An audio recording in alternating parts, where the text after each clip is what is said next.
Good choice, bad choice, good choice, bad. Good choice, bad choice, bad. Bad. Good?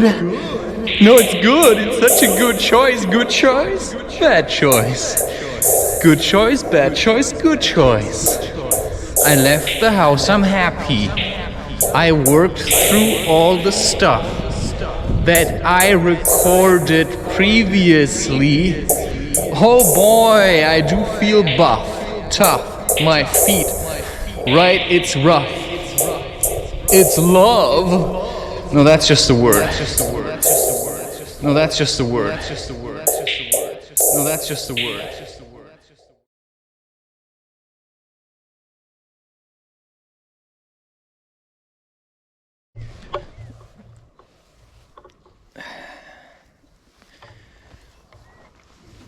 Okay.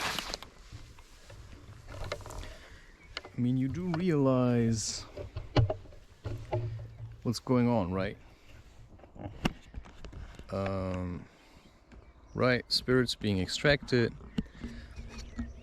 People just want power, you know. If you don't give it willingly, I'm gonna force you. I mean, that's the situation. And you can deny it, you can accept it. That's just what's been going on. And, you know, these things always keep happening. There's times of plenty, and then there's times where it's a bit less, right? And then you've got just that gladiator character who actually only wanted to get back to his wife, right?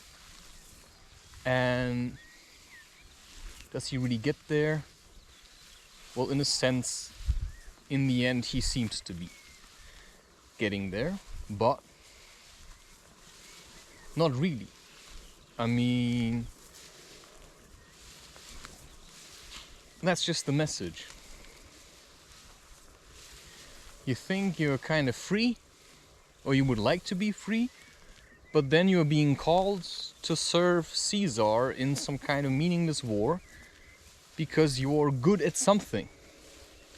You know, I'm good at a lot of things. I have an incredible mind. As long as I put my mind to something, I can do basically whatever. Right? I can do lots of things. I'm a genius, you know? That's just basically what it is. But I have to be convinced that the cause that I'm following is helping nature and helping children to be free of, you know, all this seduction, all this, you know, discrimination, intimidating people, you know, that kind of stuff. I'm just trying to free myself of being used for purposes that I find toxic to the entire world. Because I have met and seen too many people who only worked because they wanted money, and that started to really sicken me.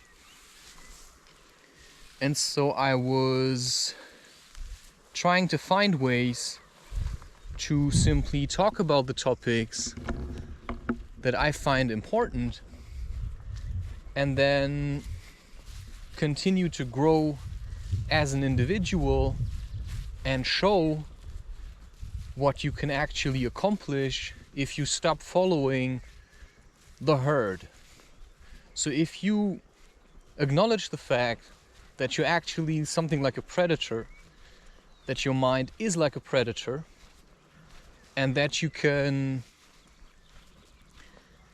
attract other beings into your life simply by being who you are. And that's a very weird concept because everybody tries to act like they're just bodies, you know? I'm just a body. And that's, you know, you try to tell yourself that as much as you like. You know, I'm just a body, I'm just a body, I'm just a body. You know, somebody, right? Somebody, anybody. I never realized that. You know, now that I say it, it sounds like I already knew that, but I didn't. You know, I just realized, you know, somebody, you're just some random body. You know, you're not you, you're just a body. You're an anybody, you're a somebody. You do realize how ridiculous that is, right? I mean, I never realized it. It's so obvious that we are living in times of materialism, the objectified experience, right? Where everything needs to be a sensory thing. You know, you cannot, you know, I can feel torture on the inside. I don't have to have you torture me on the outside, you know. I'll just get all the torture I need if I'm just alone, right? Listen to people's weird stuff. That's already torture. How stupid people have become. How ignorant. How boring and tedious it is to live amongst people who choose to be ignorant. You know, I have listened to Don Juan's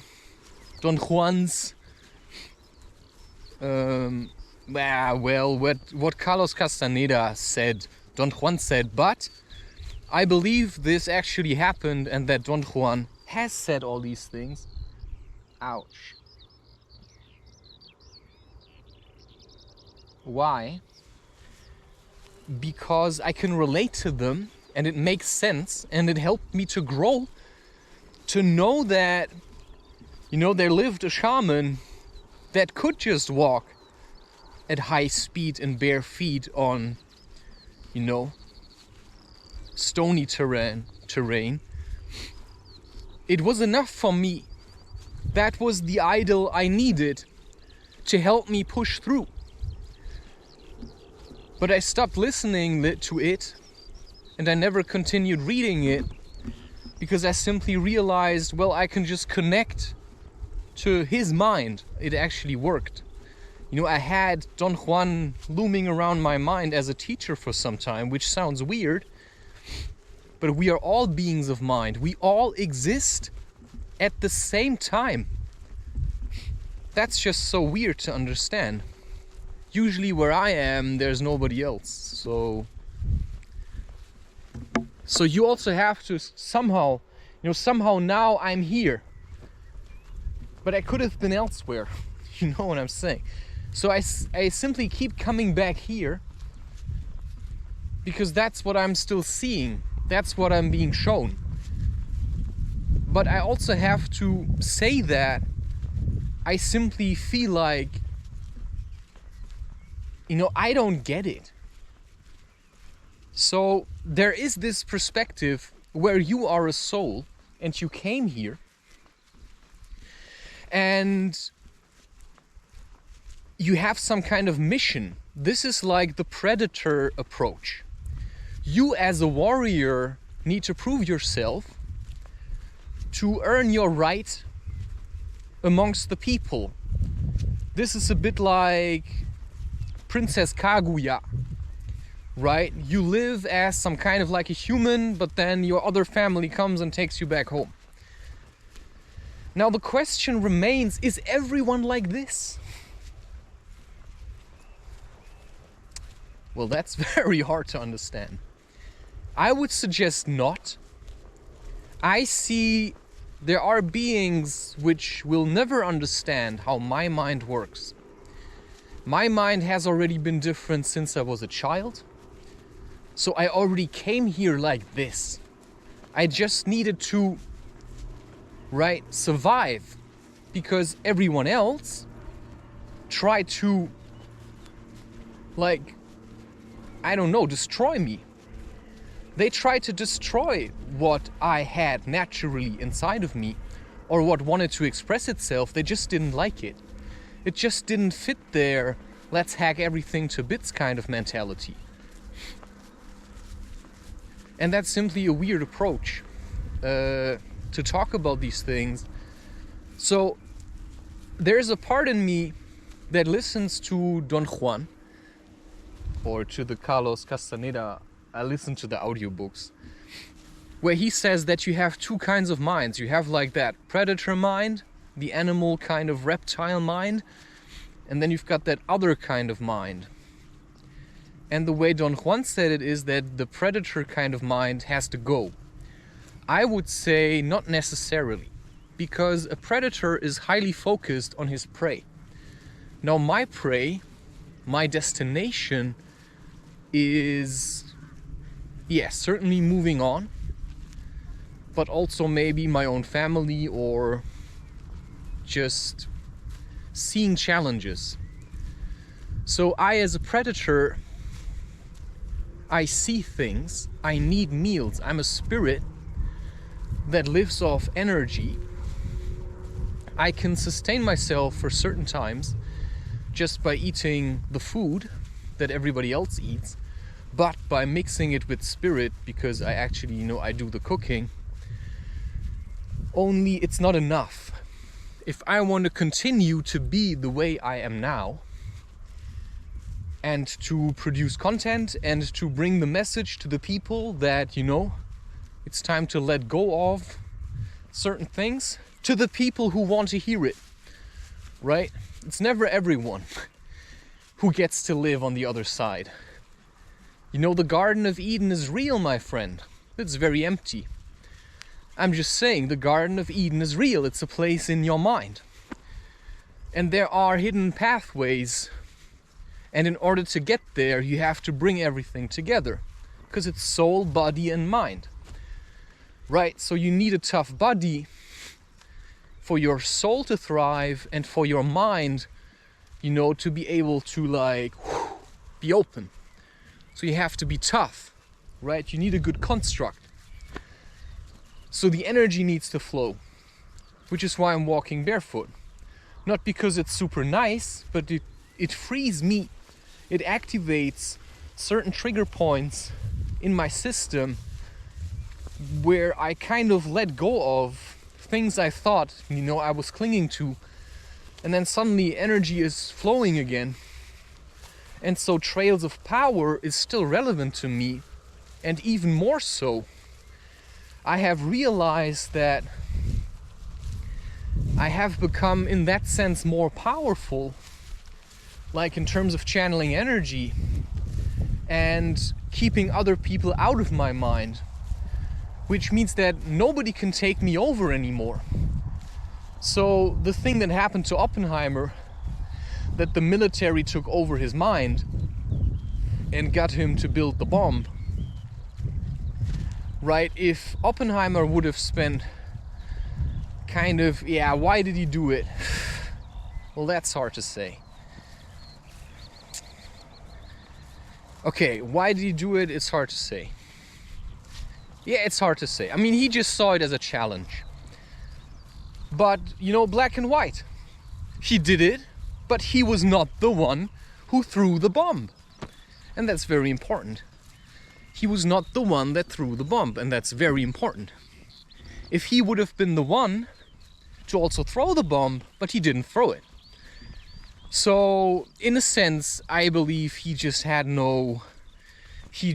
his mind onto, okay, I'm gonna do this, and then he did it, so he had a purpose, and he just served that purpose, but then he said, it's bad to do it. So, yeah, you can say he was the one doing it, but he wasn't the one to throw it. And everyone else helped, right? Everyone helped, gave their consent. Who helped. Nobody forced them to do it. So the question is, of course, could it have been avoided? Well, what's the point? It happened. It's just a lot of channeling energy, right, into a bomb. I don't think it's just about putting stuff together, right? I think it's about channeling energy. And not everyone can do that. There's a very rare few people who could do that. Like, I would never do it. That's a fact. I'm just saying. So you'd also have to want to do it. So sure, he gave his consent, he did it. But what's the point talking about Oppenheimer? That's done. That's this kind of stuff where we say we need to let it go. You know, it's kind of like intriguing, or it's interesting to see what other people did with their time. He certainly got credit for something, but I gave him credit for actually speaking up against doing this ever again afterwards. Because otherwise people would have, so he used a very important tool, which is shame, right? Yes, he did help build it,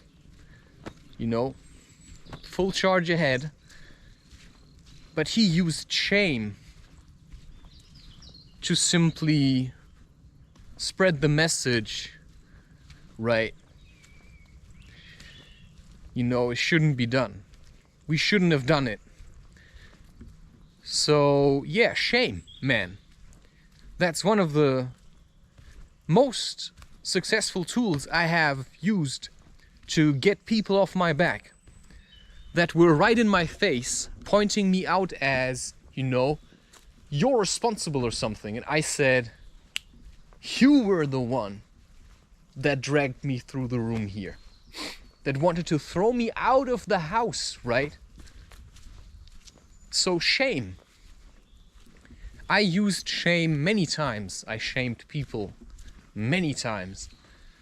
And I probably will continue to do so, because that is, in a sense, what shamans also do occasionally, or enlightened beings who can shine their light onto anyone.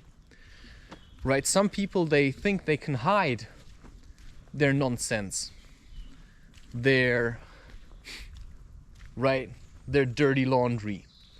But you just shine onto them with your conscious mind, and you flash it to them. I can see it, I can see your bullshit, and that annoys them, because usually, right, people just feign ignorance to maintain the peace. But such a peace is fake and should never be maintained. Which is why I rather flash you your bullshit and then see how you're gonna react to it, because you should do your homework. Otherwise you're gonna pass this on to other people, and that's what I would call kind of like a disease, a diseased mind. A diseased mind. Where you start developing coping behavior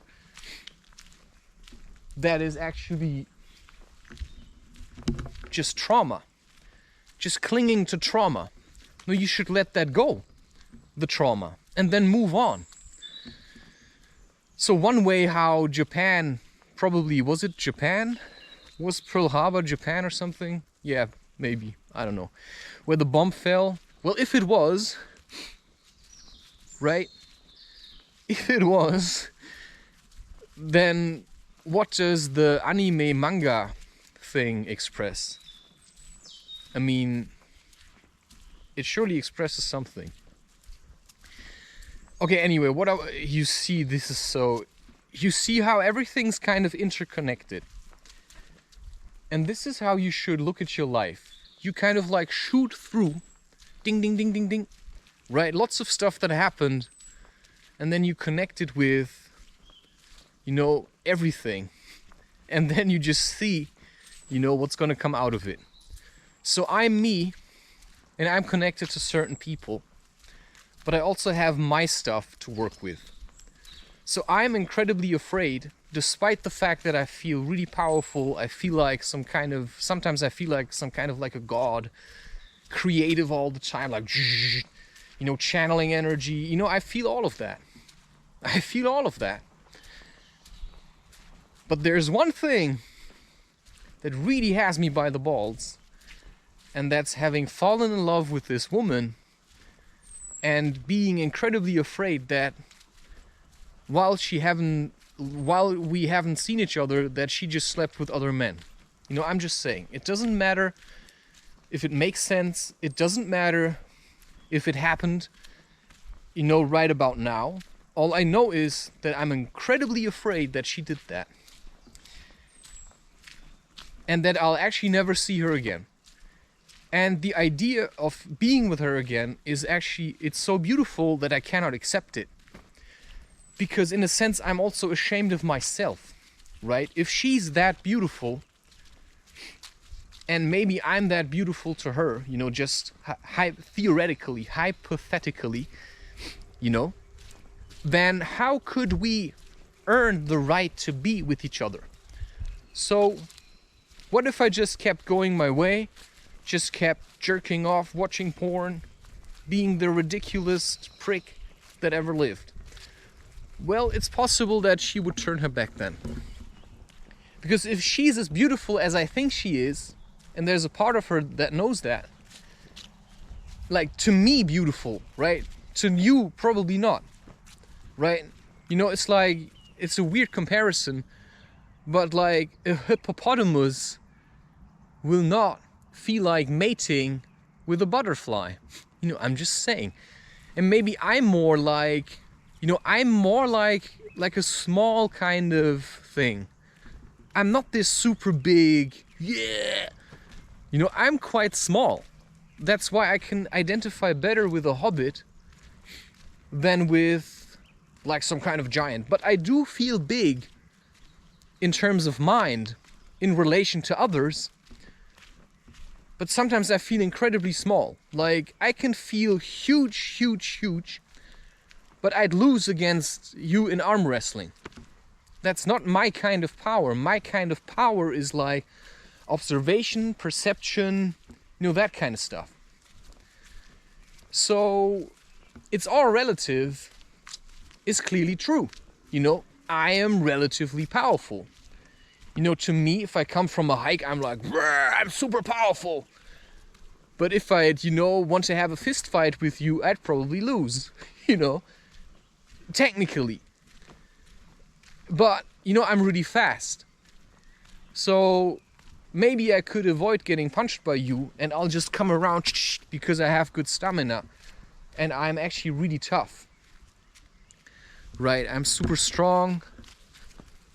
I am toughened by nature. I have spent a lot of time in nature. So I'm hardened. I'm sharpened steel. My mind is sharp. But my method is more like, you know, the airbender a bit.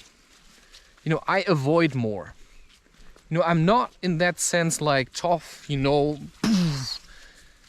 I am more like, I like to keep my distance in a fight. I'm not the one who is super, right? I mean, I just keep my distance, and I'm super fast, so I'll just avoid you catching me, and I'll just slip away through the fine cracks of reality that I discovered. And to me, that often feels like traveling through dimensions, which means that if I feel like you're angry at me and you're trying to build some kind of like a, you know, I'm actually serious about this, some kind of a, like, try to, I call this voodoo. People channeling hatred towards other people, right? If I can sense that you're doing this, then, you know, I just go for a really long hike. And then it dissipates. You know, what you were trying to build, like the plotting, just dissipates. Because I take myself out of the equation for some time, if you want to call it like this. Which is why, to me, hiking is also a form of witchcraft. It's a form of sorcery. You know, I'm like distributing energy. You know, because if I'm a channel, which I clearly am, I'm channeling energy. Right? So if people focus on me a lot, and I feel all that hatred, and I had that before, you know, instead of going to you and confronting you in your hatred, I'll just go hiking and distribute your hatred, you know, because it's just energy. To nature, it's just nourishment. And the stronger nature is, you know, I don't know, man. Maybe that makes sense. It makes sense to me because every time I come from a hike, and I say almost nothing, and I just do my hiking, and I come back, I feel like rejuvenated. I feel like, bam, you know, just something happened. Whether or not you can get the same feeling by hiking with shoes is hard to say. I think hiking barefoot is much more powerful, but it's because the cleansing is so much deeper, right? Like all these little things in your foot, right, where you are holding on, where like, you know, sometimes I just step on the stone and it's ouch. Okay, so what I realized also as I have been hiking more, you know, I stopped trying, you know, to get everywhere so fast. So I'm just taking my time with hiking. And I also don't go, right, unless I really feel like it. So yesterday I thought I would go, but I didn't. So I went today. And I'm happy I did so. And that's basically the message. I mean, sometimes you just have to do something else first before you can leave the house and hike with a good feeling. Because if I would have gone yesterday, I would have felt like I actually didn't earn it. Today I feel like I earned it. Why? Because I rendered all the videos, right? And I simply realized it's gonna take a lot of time to do that, to render all the videos. But now I did it. And now I can feel like, okay, so I can go back now. I can see what I'm going to do. Plus, right, if I feel like I can, there are certain women that I can pick up on that try to focus on me, try to get me to have a good time. I'm just serious about this. And if I feel like they're trying to get to me, then I'm just gonna leave and go hiking, because I've already chosen a woman. And then I simply have to live with that choice. And then it's gonna be the teaching that I needed. And if it's hard, but we'll manage to be together in the end anyway, well, it's just hard to imagine it. Because I feel like there's nobody there. Like, I literally feel like she left me. She lost interest. Or she just left or something. Like, there's nobody on the other side. I'm trying to see if she still exists, like, mind-wise, but there's nobody there. And I don't know what that means. You know, does that happen sometimes to me as well? Or am I always there? Well, it's hard to say. Time's relative. I don't know, man. Maybe I've been mistaken about a lot of things. Do I have to believe in this to happen? Or will it just happen by itself? You know, when I applied for my study, internship and bachelor thesis in the Barbarian Forest National Park, right, about lynx, I was insecure about whether this could happen, but I think I had no other option. So when I applied for the study itself, so studying, you know, I applied for that, I only applied in one university. And I only ever asked one woman to marry me. So that has a meaning to me, at least, right? That to me at least has a meaning. So maybe it just takes a lot of time. But what am I supposed to do in the meantime? Because I'm being faced with all kinds of toxic things. Like, I see nature is just shrinking. It just keeps shrinking. That's how it appears to be, right? It just keeps shrinking. And it's just so tiring. It's just so sad. I just think it's so sad that humans just do not remember what to do with nature anymore. You know, all they know is just hack her to bits. And then if you look at, you know, early schooling, how spirits are just being broken so that they can funnel it all into the system. You know, it's just like, why? You know, on what level of perception is that okay? How has this developed? You know, how did this come to pass? Why is it like this? You know, what's the meaning of treating beings like this? I just don't get it. It's just so hard to understand. You know, how do these things come to pass? Has this always been like this? Well, I believe, you know, at the dawn of time, probably not.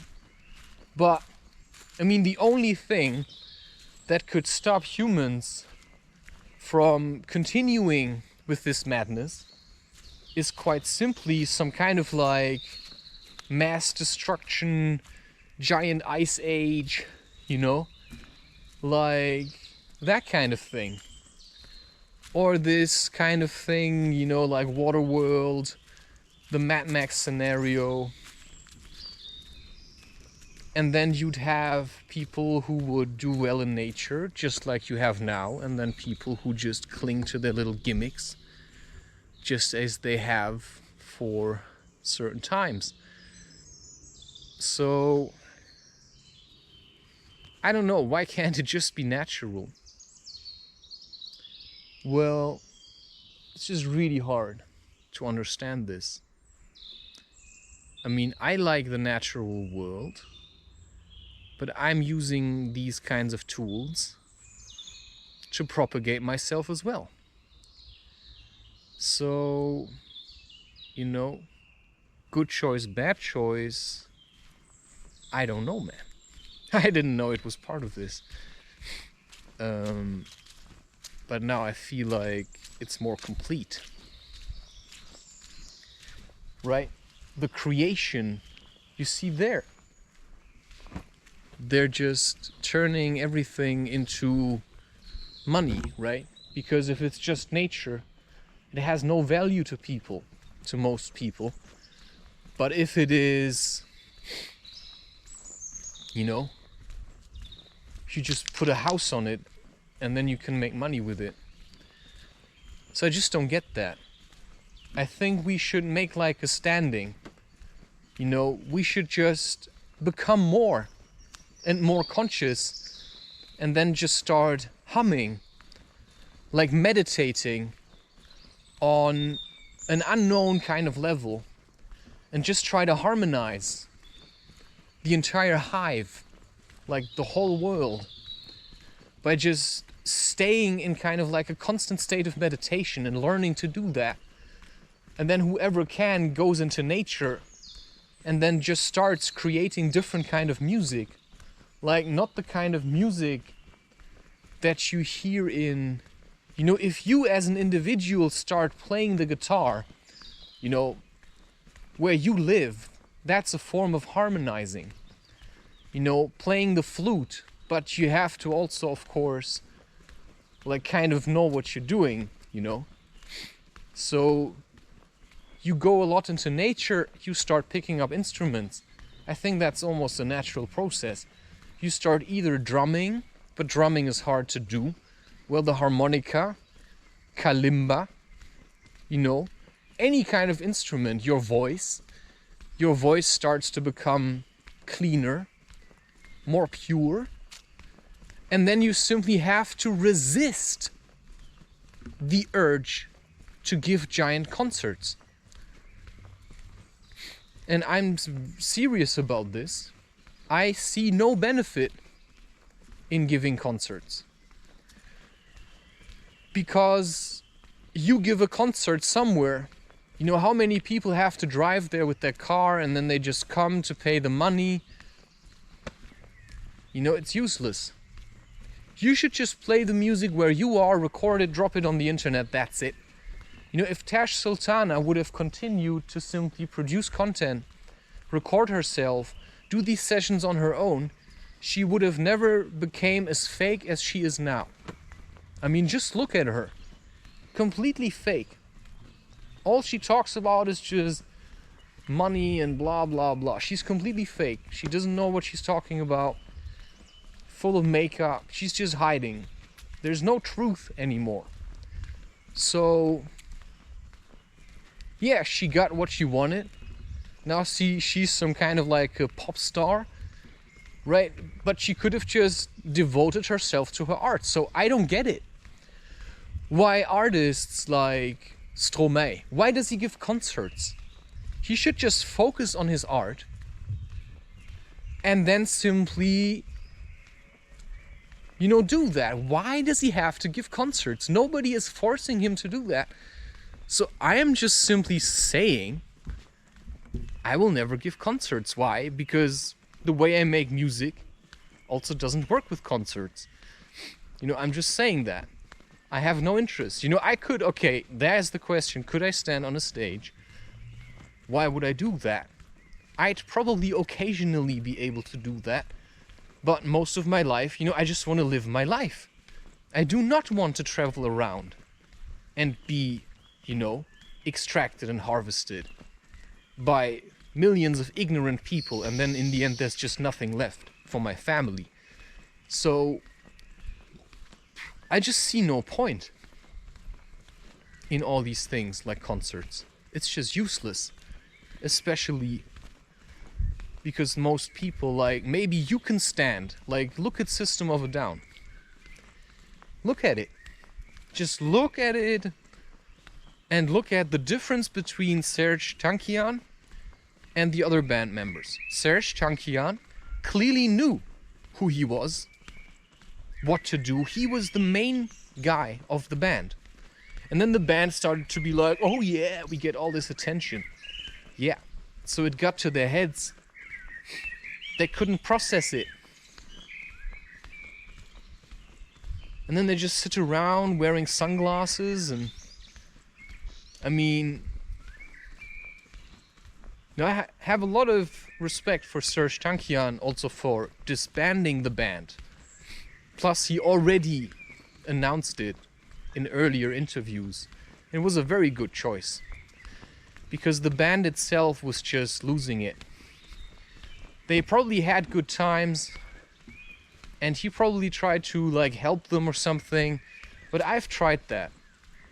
And Gandhi tried it. I've read it in a book. I have tried to help people here in the city park. I tried going there, spending time with people. I thought they would get better. But they didn't. Because as long as I kept going there,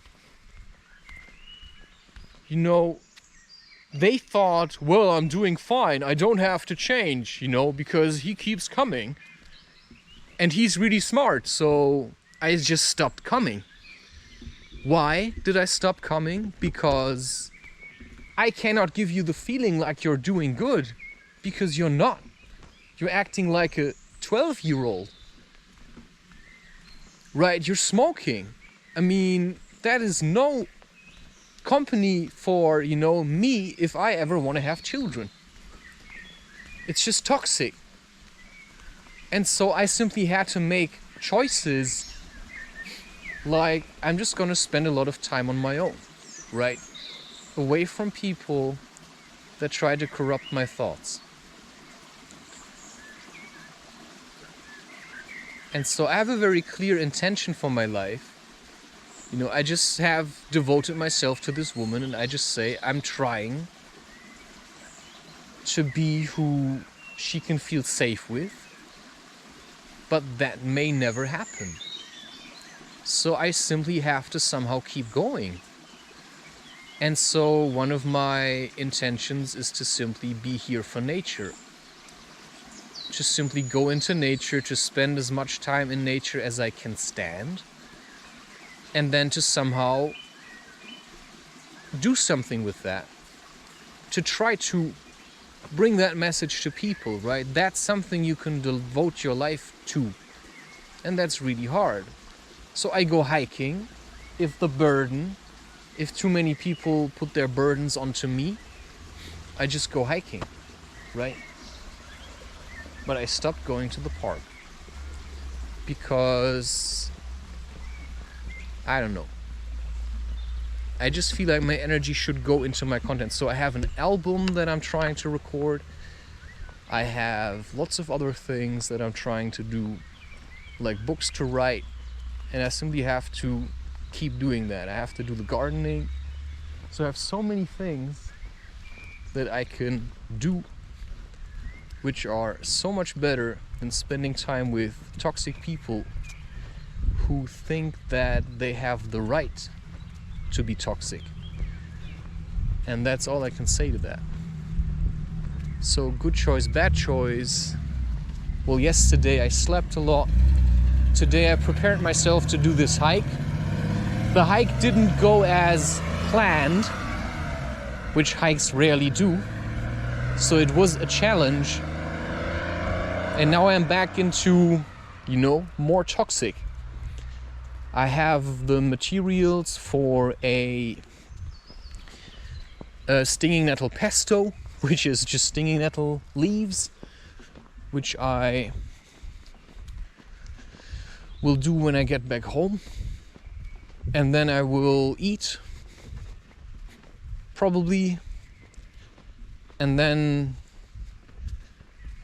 I will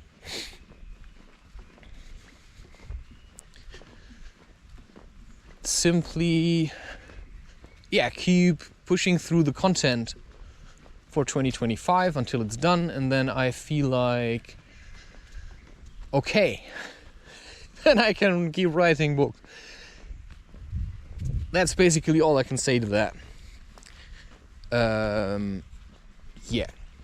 I just felt like good choice, bad choice needed something else to be said. And that's what I said now, right? It's about choices, making decisions, and then keep aligning yourself. Was that a good choice? Well, clearly it was. I have tried the park now for years, and it just kept getting worse, right?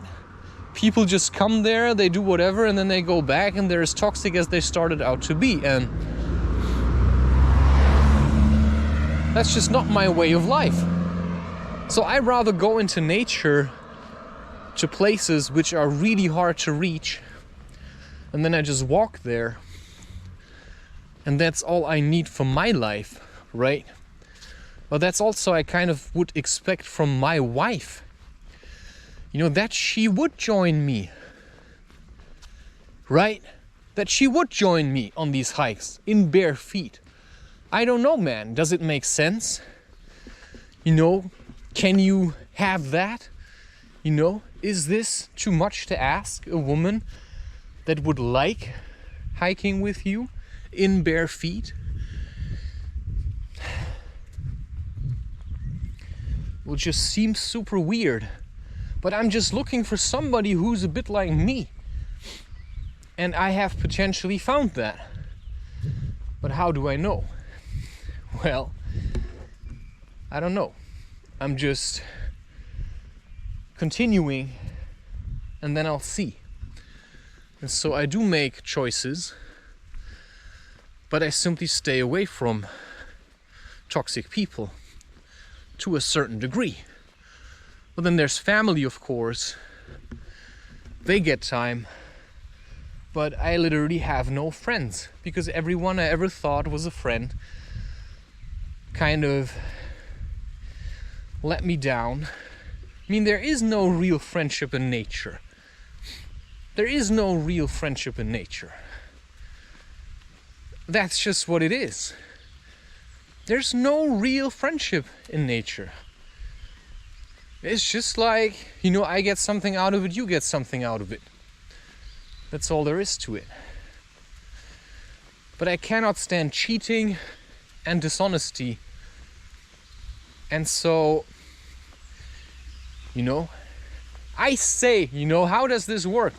I say I choose a woman, but I never see her. So how do I know that choosing works? You know what I'm saying? How do I know that it works? Because I'm still alone. And all my attempts to get into contact with her were denied, but so were her attempts. Because every time we tried, it just kind of exploded. So apparently, maybe healing takes time, but how am I supposed to trust someone else? if I have been betrayed, like the first girlfriend I had, in that sense, cheated on me, but at the same time I knew already, I'll never have children with her. So I planned to leave her, she just left me first. Well, I'm never planning to leave the one I chose now, but she may plan to leave me somehow, right? I'm just saying, how do I know these things? And this is what's driving me insane. This is what hurts me the most. This love nonsense, and that nobody really understands it. I cannot talk to you about it, because even if you'd say you understand, I will always have the feeling you wouldn't.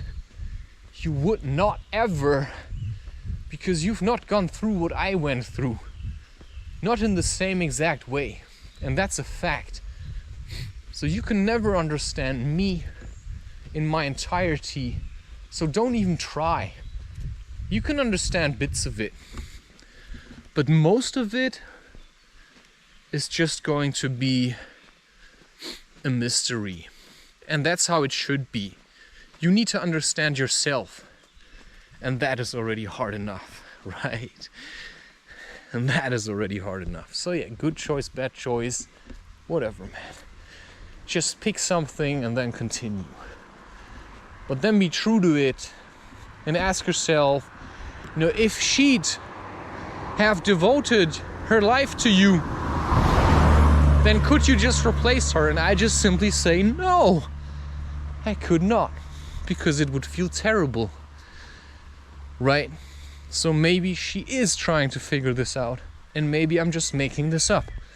Whatever this is, it keeps me going, right? I'm still alive, I'm still kicking, I'm just producing content. But yeah, the part of me always hates life, right? Always. So I just give it all to nature, man.